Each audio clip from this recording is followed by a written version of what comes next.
네, 반갑습니다. 이번 시간에도 재무제표 계속 할게요. 우리 지난번 시간에 이제 재무제표 전반적인 내용에 대해서 하셨죠, 그렇죠? 그래서 재무제표란 것은 국제회계 기준에 따라서 계속기업 가정에 따라서 현금흐름표를 제외하고는 발생 기준에 따라서 그리고 표시할 때 중요한 건 구분 표시하고 중요하지 않는 것은 통합해서 표시하고 그리고 뭐 상계는 원칙적으로 금지되어 있지만 상계 아닌 게 있었고 상계 가능한 게 있었죠, 그렇죠? 그리고 재무제표는 최소한 1년마다 한 번씩 비교식으로 표시하세요라고 하는 두리뭉실한 전반적인 얘기를 한 거예요. 그 중에 이번 시간에 뭘 할 거냐 하면 그 중에 이제 재무상태표는 또 어떻게 할 것이며 손익계산서는 또 어떻게 할 것이며 라고 하는 얘기를 좀 할 거거든요. 그래서 재무상태표부터 할게요. 55페이지 보시면 돼요. 55페이지. 맞죠? 이번에 재무상태표라고 되어 있는데 이게 제가 이제 첫 번째 시간에 말씀드렸지만 IFRS는 원칙 중심이라서 재무상태표를 꼭 이렇게 만드세요라고 얘기를 안 해줘. 아셨죠? 근데 알아서 만드세요라고 하는데 뭐 내용을 그래도 알아야지 뭐 알아서 만들 거 아니에요, 그렇죠? 그래서 저희끼리 수업할 때는 제가 칠판에다가 재무상태표 양식을 좀 써놓고 할게요. 그러니까 이건 IFRS에서 하라는 양식이 아니라 우리만의 양식, 아셨죠? 공부할 때 우리만의 양식을 써볼 테니까 한번 칠판 보시면 돼요. 아셨죠? 암기사항 아닙니다. 뭐 IFRS가 꼭 이렇게 만들세요라고 한 게 아니기 때문에 시험에는 안 나오겠죠, 그렇죠? 자, 칠판 보시면 제가 우리끼리 양식 재무상태표가 이렇게 생겼잖아요. 재무상태표.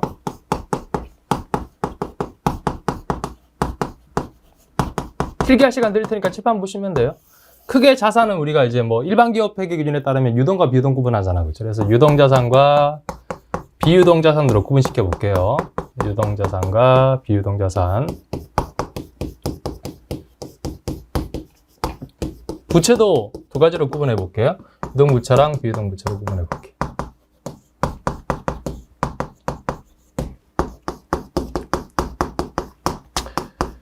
그리고 자산은 다시 어떻게, 유동자산은 네 가지로 해볼게요, 제가. 현금 및 현금성 자산하고, 현금 및 현금성 자산. 앞으로 이제 배우게 되실 거예요, 한 개 애들은. 그 다음 매출채권,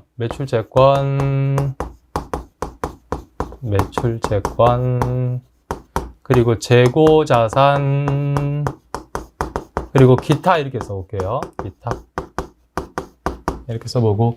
그 다음 비유동자산은 다시 1번 유형자산과 무형자산과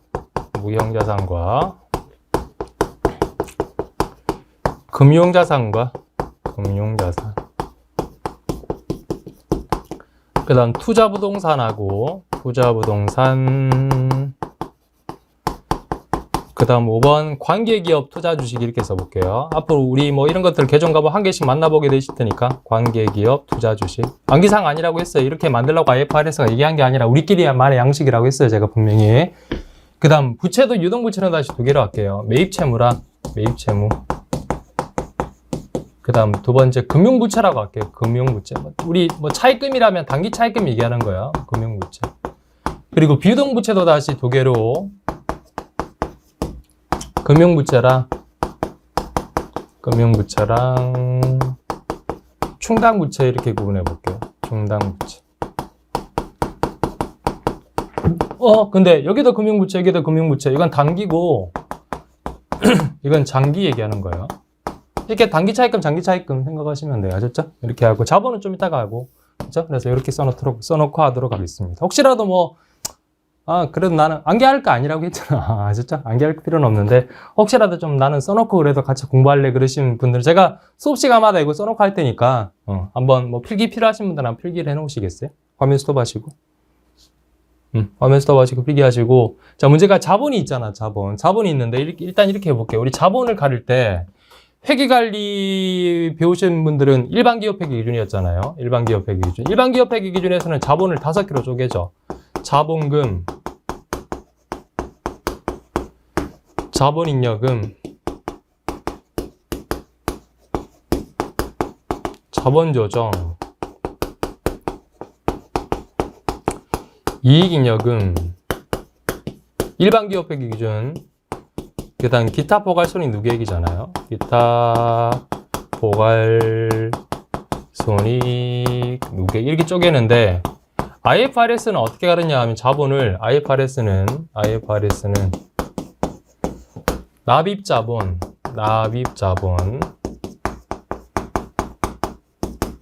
이익잉여금 기타 자본요소 이렇게 쪼개요. 기타 자본요소 이렇게 쪼개는데 이게 문제가 뭐냐 하면 납입자본이 자본금을 얘기하는 건지 자본금하고 이 자본잉여금을 합친 걸 얘기하는 건지 얘기를 안 해줘. IFRS는 원칙 중심이라고 했잖아. 뭐 알아서 하래. 그죠? 그러니까 이게 뭐고 이게 이익잉여금 맞을 테니까 기타 자본 요소는 뭐 얘기하는 거야 모르겠대. 자기도 IFRS도 지가 알아서 하래. 그래서 책마다 다 달라. 이걸 해석하는 게. 그래서 보통 일반적으로는 납입자본은 아마 자본금하고 자본잉여금을 합쳐서 부르는 게 아닐까라고 하는 거고, 뭐 이익잉여금은 그대로 이익잉여금 가시면 되고, 자본조정이랑 기타 포괄손익 누계액을 합쳐서 기타 자본 요소가 아닐까라고 책에 설명하고 있어요. 그러니까 책마다 다른데 일반적으로 그렇게 해석을 해. 아셨죠? 해석하는데 제가 이렇게 할게요. 나중에 자본 쪽 공부할 때 이게 해석이 다르니까 이렇게 공부할 수가 없어. 공부할 수 없으니까 저는 자본 쪽 공부할 때는 일반 기업 회계 기준에 따라 수업할 거예요. 아셨죠? 이렇게 알면 나중에 알아서 하면 되잖아. 오케이? 그래서 뭘 하려고 했죠? 그래서 제가 이렇게 하는 게 수업하기도 편하고 공부하기도 더 편하거든요. 그래서 자본 쪽 할 때는 제가 이렇게 일반 기업 회계 기준에 따라 할 테니까 그건 뒤에 자본편에서 말씀드릴게요. 아셨죠? 말씀드리고 혹시라도 뭐 이거 필기 필요하신 분들은 필기 살짝 하시고 지울게요. 자본은 좀 지울게요, 제가. 됐죠? 지울게요. 자본 지우고 자산하고 부채는 여기 한 편에다가 제가 써놓을 테니까 자 이렇게 하고 자 그래서 어디를 보시냐 하면 56페이지 가보세요. 56페이지 그거 보시면서 56페이지 네모 2번 재무상태표 작성 방법 있죠. 동그라미 1번만 체크하세요. 동그라미 1번 형식이나 계정 관복 순서에 대해서 강제 규정을 두지 아니한다. 뭔 얘기인지 아시겠죠? 이렇게 하라 저렇게 하라 말이 없어. 그래서 제가 그냥 칠판에다가 우리끼리만의 양식을 쓴 거예요. 제가 아셨죠? 근데 그렇다고 너무 막 나가지는 않아. 그래 최소한 이렇게 하는 게 좋지는 않을까라고 해서 밑에 참고 보세요. 이게 참고 중요한데 왜 참고에 있는지 모르겠네. 참고에 이제 뭐 이렇게 제시를 한 게 있어요. 자 보세요. 참고사항이라고 해서 동그라미 1번, 2번, 3번 중에 알아서 역시 선택해서 쓰세요라고 하는 게 있거든요. 재무상태표. 그래서 재무상태표는 만들 때 그래도 너무 뭐 네가 알아서 해. 너무 알아서 하라고 그랬잖아요. 최소한 이 정도는 가이드라인을 줘요. 아셨죠? 동그라미 1번이 뭐냐면 유동성하고 비유동성 구분법이 있대. 유동성, 비유동성 구분. 그래서 유동하고 비유동을 구분하래요. 유동, 비유동 구분. 그 자산을 가르는 거예요. 유동. 제가 갈랐잖아요. 유동과 비유동으로 이렇게 가르래요. 비유동을 갈라서 표기하는 방법이 있다. 근데 오해하시면 안 되는 게 무조건 유동부터 하라는 얘기는 아니에요. 가르기만 하면 돼요. 그러니까 이렇게 할 수 있어요. 비유동 먼저 쓰고 그 다음 유동 쓸 수도 있다는 얘기야. 구분법은. 오해하시면 안 되는 게 유동부터 쓰라는 얘기가 아니라 아셨죠? 이게 무슨 얘기냐 하면 59페이지 가봐요. 59페이지. 빨리 59페이지. 59페이지 가서 밑에 재무상태표 양식 있죠? 시간 5초 드릴 테니까 5초만 뚫어지게 쳐다봐요. 외우는 게 아니라 또 보기만 해 그냥. 5초.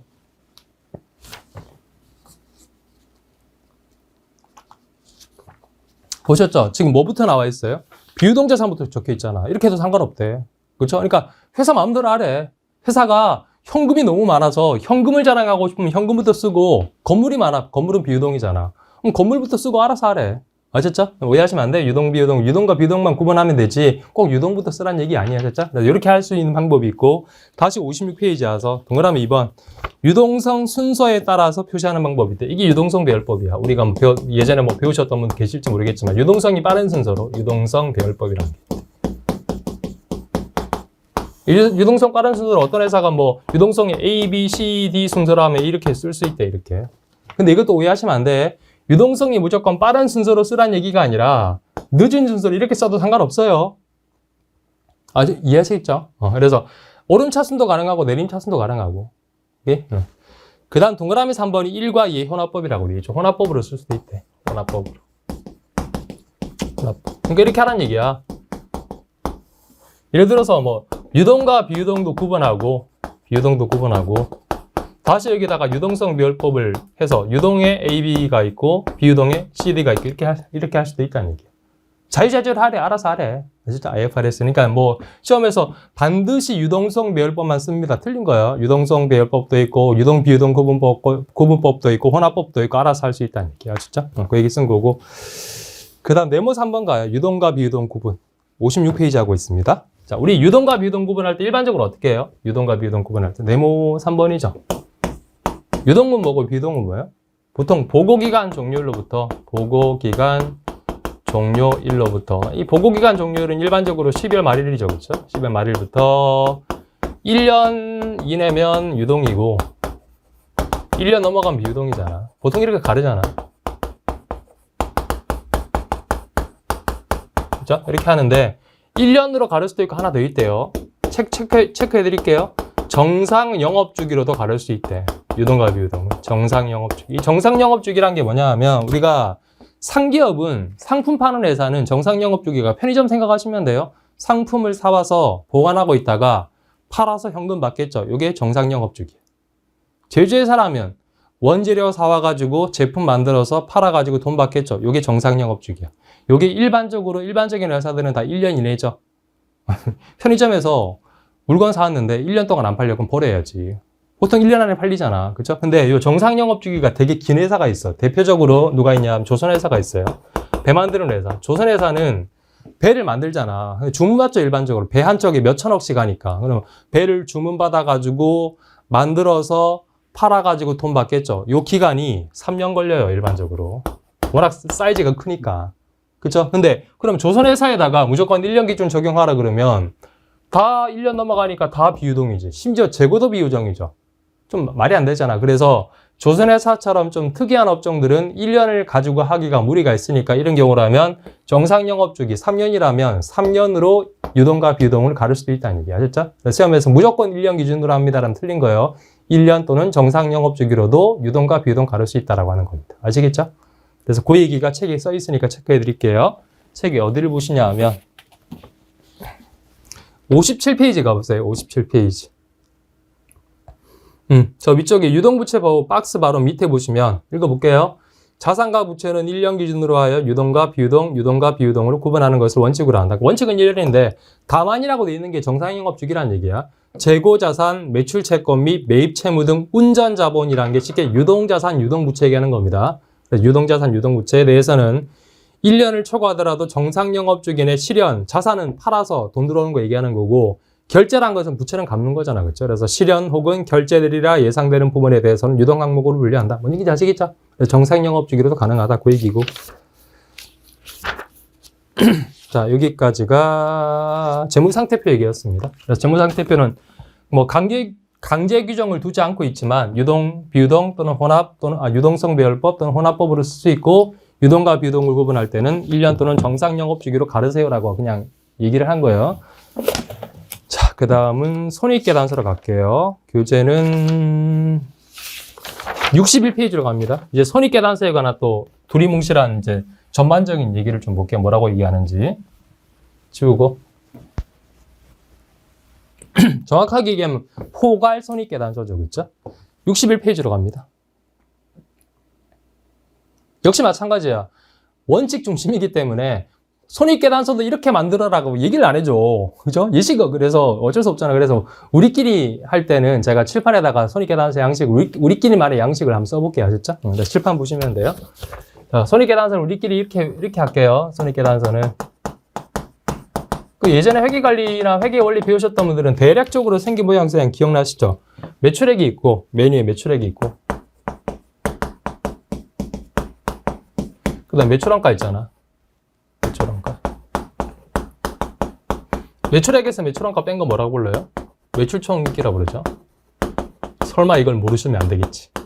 그 다음 판매관리비 있죠. 그렇죠? 판매관리비. 그거 뺀 게 영업이익이죠. 그 다음 영업의 이익에다가 플러스 마이너스 영업의 수익과 비용을 하는 거잖아. 그렇죠? 책이 없어요. 우리끼리 양식이야. 영업의 수익과 비용을 더하거나 빼면 법인세 차감전 이익이 나오죠. 저는 이렇게 쓸게요. 세 전 이익이라고 쓸게요. 세금 내기 전 이익. 여기다가 법인세 비용 빼는 거잖아. 그럼 당기순이익 나오잖아. 그렇죠? 당기순이익. 여기까지만 표기하는 게 아니라 뭐라고 했지? 지난번에 제가 살고 있는 집 아파트 값이 올라서 아파트 값이라고 오는 거 뭐라고 했습니까? 기타 포괄 이익이라고 했잖아요. 그죠? 그래서 포괄 손익계산서는 여기까지만 보여주는 게 아니라 여기다가 플러스 이익이라면 더하고 손실이라면 빼는 거예요. 그래서 기타 포괄 이익과 손실을 합쳐서 그냥 기타 포괄 손익이라고 쓸게요. 손익을 플러스 마이너스해서 총 포괄 손익까지 보여달래. 총 포괄 손익. 이걸 다 보여달래. 이게 포괄 손익 계산서죠. 그렇죠? 그래서 이 양식을 쓰도록 하겠습니다. 혹시 또 필기 필요하신 분들 필기 외우는 거 아니에요. 시험에 이렇게 안 나오는 이렇게 하라고 안 했기 때문에 IFRS가 이렇게 시험에 나오지는 않겠죠. 그렇죠? 되셨나요? 네. 자, 근데 역시 마찬가지야. 그렇다고 너무 또 막 나가진 않아. IFRS가 최소한 그래도 이거는 표기해 주세요라고 해서 가이드라인을 준 게 있어요. 그게 책의 61페이지 가보세요. 네모 1번에 보시면 포괄손익 계산서에 표시되는 정보라고 해서 최소한 동그라미 1번부터 5번까지는 그래도 표기하래. 아셨죠? 그래서 동그라미 1번부터 5번까지는 기타라고 쓰면 안 된대. 기타라고 쓰지 말고 정확하게 쓰래. 아셨죠? 자, 볼게요. 외우셔야 돼요. 동그라미 1번 수익, 쉽게 매출. 동그라미 1번 수익, 매출 얘기하는 거고 뒤에 보시면 유효이자율법에 사용하여 계산한 이자 수익은 별도 표시니까 쉽게 수익은 별도 표시하래. 수익 별도 표시하고 그 다음 동그라미 2번 금융원가 쉽게 이자 비용 별도 표시하래. 이자 비용 기타라고 쓰지 말고 정확하게 이자 비용이라고 쓰래. 그 다음 동그라미 3번 지분법 적용 대상인 관계기업과 공동기업의 단기 순손익에 대한 지분 이래 있죠. 여기다 써보세요. 지분법 이익이라고 써보세요. 지분법. 요건 지금 이해 안 될 거예요. 그래서 20장에서 할게요. 20장에서 하도록 하겠습니다. 지분법.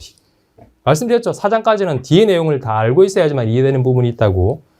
쓰셨죠? 그 다음 동그라미 4번 법인세 비용을 아실 테고. 그리고 동그라미 5번 중단 영업의 합계를 표시하는 단일 금액이라고 되어 있죠. 거기다가 이렇게 써보세요. 중단 사업 손익이라고 써보세요.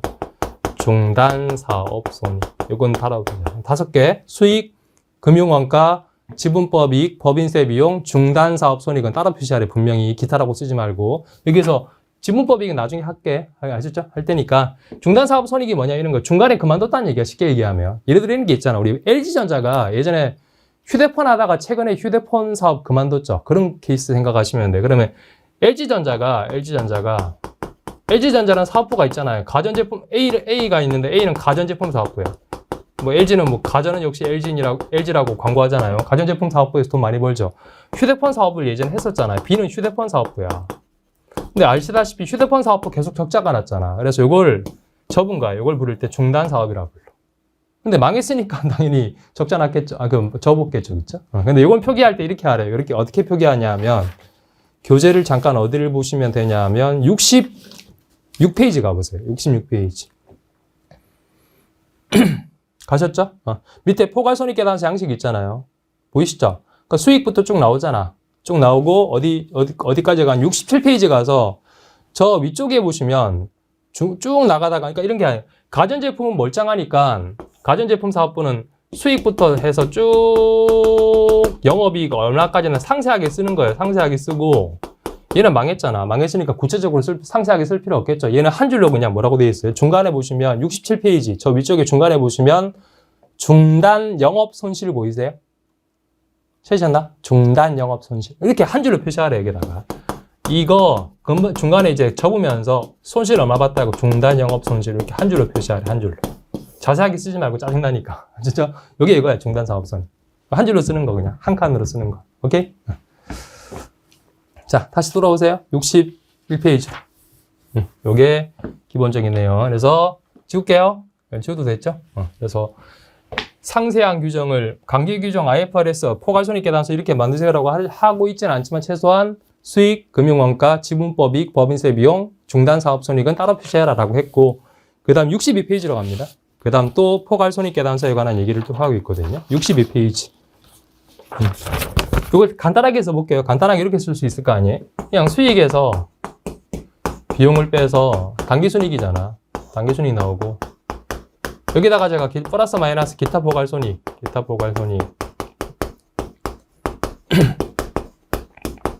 하면 총 포괄손익이라고 했죠. 그렇죠? 총 포괄손익 이렇게 하잖아요. 이렇게 한 장으로 만든 걸 수도 있고 이렇게 한 장으로 만든 걸 뭐라 부르냐 하면 단일 손익계산서라 불러요. 단일 손익계산서. A4 용지 한 장으로 만들래. 근데 기니까 A4 용지 한 장에 다 안 들어갈 수 있을 거 아니에요. 그렇죠? 그래서 이렇게 하래요. 이렇게 할 수도 있고 중간에 잘라서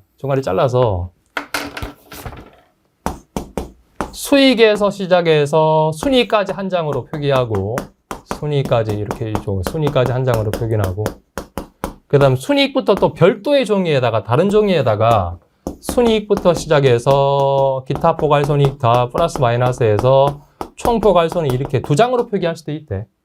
이걸 부를 때 이렇게 해볼래요. 두 장으로 쪼갰을 때 요 위쪽을 뭐라 그러냐 하면 위쪽을 별개의 손익계단서라 부르고 위쪽은 별개의 손익계단서고 아래쪽은 포괄 손익계단서 이렇게 부를 때. 그러니까 쉽게 간단하게 한 장으로 써도 되고 이걸 단일 손익계단서 찢어서 두 장으로 만들 수도 있고 이때 앞장은 별개 손익계단서, 뒷장은 포괄 손익계단서라 부르겠다는 얘기야. 아셨죠? 이렇게 할 수 있대.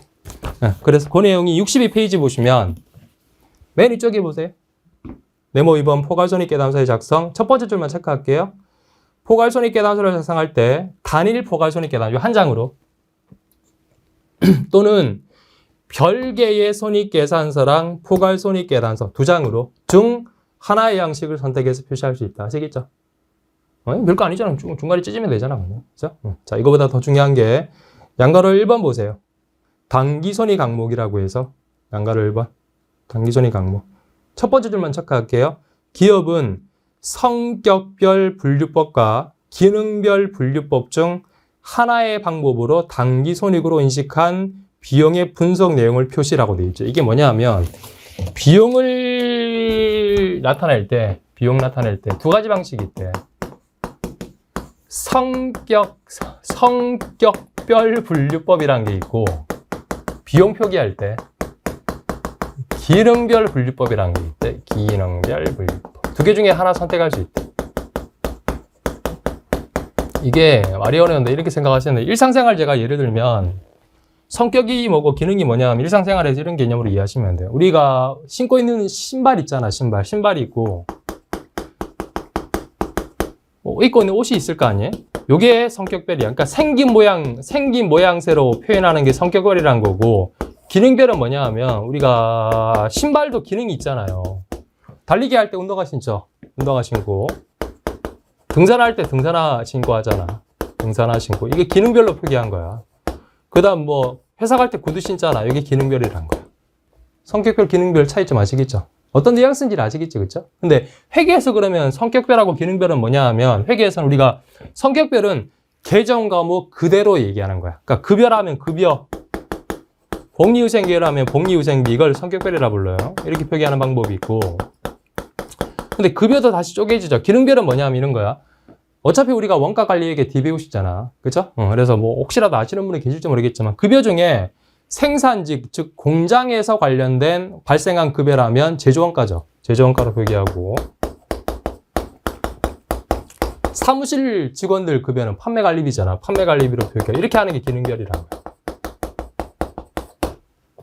아셨어요? 그럼 여기서 이쪽에 와서 보세요.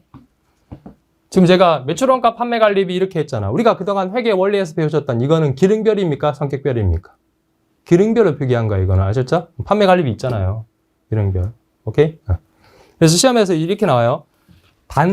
보통 반드시 성격별로 하거나 반드시 기능별로 표시하셔야 하는 틀린 거 당연히 틀린 거죠. 진짜 두 개는 선택할 수 있대. 오케이? 그러니까 우리가 회계 원리에서 배우셨던 그리고 지금 뭐 알고 있는 그 손익계단서는 기능별 손익계단서예요. 아셨죠? 참고로 성격별은 어떤 케이스냐면 63페이지 가봐요. 성격별 보고 그냥 잊어버려도 돼. 아셨죠? 이런 게 있다라고 알고 계시면 돼요. 63페이지. 가서 시간 5초 드릴 테니까 위에 손익계단서 성격별로 분류된 거 보이시죠? 시간 5초 드릴 테니까 눈으로 한번 보세요.